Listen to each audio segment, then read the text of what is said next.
आत्मवन्दन master. आत्मवन्दन masters. हजुरको शुभ नाम के हो? मेरो शुभ नाम प्रताप ढुङ्गाना।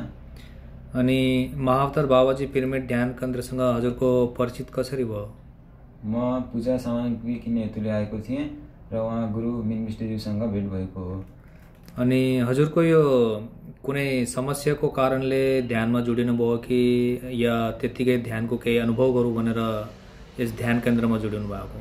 मेरो यसभन्दा अगाडि विभिन्न समस्याहरू थिए, जस्तै अनिन्द्रा, धेरै सोच्ने र तनाव हुने, मन चञ्चल हुने, पढाइमा ध्यान नजाने र यी विभिन्न समस्याहरू मैले उहाँको निर्देशन अनुसार ध्यान गर्दाखेरि आज सन्चो भएको छ र मलाई धेरै लाभ प्राप्त भएको छ। धेरै धेरै धन्यवाद हजुरलाई। त्यसो भए हजुरले यो 41 दिन ध्यान नछुटाएर निरन्तर अभ्यास गरिराख्नु भएको हो? हजुर, रेगुलर गरेको। अनि हजुरलाई यो ध्यानको अनुभव कस्तो छ?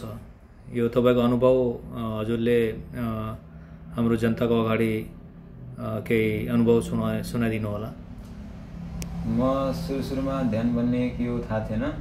उहाँ गुरु मिन विष्णुज्यूसँग भेट हुँदाखेरि ध्यानको बारेमा उहाँले भन्नुभयो विशेषताहरू र मैले त्यसलाई प्र्याक्टिकल्ली घरमा गएर गरेँ 41 दिनसम्म। र पहिला मलाई के हो कस्तो केही थाहा हुन्थेन। ध्यान गरिसकेपछि मन स्थिर भयो र एकदमै आनन्द भयो, पुरै तनावहरू सन्चो भयो। र म अन्य युवाहरू किशोरीहरूलाई पनि आग्रह गर्दछु, तपाईहरू यस महाअवतार पिरामिड ध्यान केन्द्र टिकापुरमा रहेको छ, निःशुल्क रूपमा सिकाइन्छ।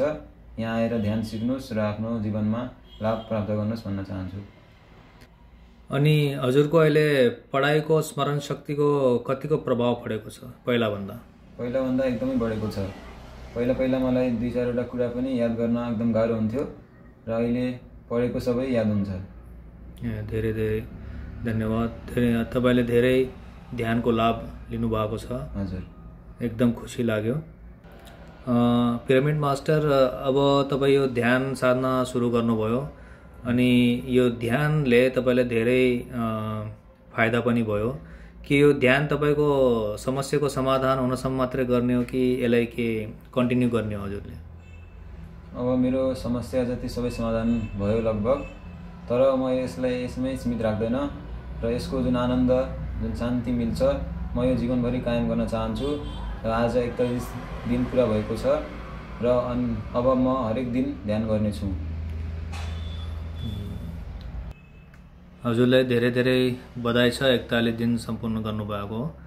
यो ध्यान 41 दिन हामीले एक दिन नछुटाइकन गर्नुपर्छ मास्टर्स। हामीले एक दिन छुटायो भने फेरि एक दिनबाट हामीले 41 दिन पुर्याउनु पर्छ। यो किनभने मण्डल दीक्षित ध्यान भन्छन् ब्रह्मश्री पितामह पत्रीजीले। त्यही भएर 41 दिन हामीले ध्यान गर्यो भने हाम्रो ध्यान साधना को फाइदा हुन्छ र हाम्रो लगातार हाम्रो जति पनि समस्या छ त्यसको समाधान हुँदै जान्छ। ओके मास्टर, धेरै धेरै धन्यवाद। हजुरको यो आनापानसती ध्यानबाट हजुरको धेरै जस्तो फाइदा पनि भयो। अरू फाइदा लाभ लिँदै गर्नुहोला र यो ध्यानलाई अरूलाई पनि सिकाउँदै जानु होला। यो निःशुल्क ध्यान हो master. Thank you very much. हजुरलाई पनि धेरै धेरै धन्यवाद, मलाई ध्यानको विधि सिकाउनु भयो। Thank you master.